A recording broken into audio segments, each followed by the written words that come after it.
உழைப்பே உயர்வு. KKN traders. எங்களிடத்தில் குறைந்த விலையில் நிறைந்த தரத்தில் உடல் ஆரோக்கியத்திற்கு ஏற்ற இஞ்சி, கருவேப்பிலை, புதினா, கொத்தமல்லி போன்றவை நேரடியாக பசுமையான முறையில் இறக்குமதி செய்து 10 ரூபாய் முதல் 50,000 ரூபாய் வரை மொத்தமாகவும் சில்லறையாகவும் விற்பனை செய்து தரப்படும்.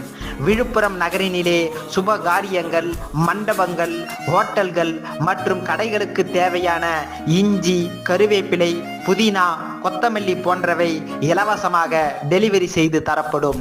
மேலும் வேலை இல்லாதவர்களுக்கும் வாகனத்தை வைத்துக்கொண்டு வாடகைக்கு அல்லல் படக்கூடியவர்களுக்கும் நிரந்தரமாக தொழில் அமைத்து தர எங்களை தொடர்பு கொள்ளவும். தொடர்புக்கு கலையரசன், மாநில துணை செயலாளர், விழுப்புரம் மாவட்ட கருவேப்பிலை சங்கம். செல் 95976357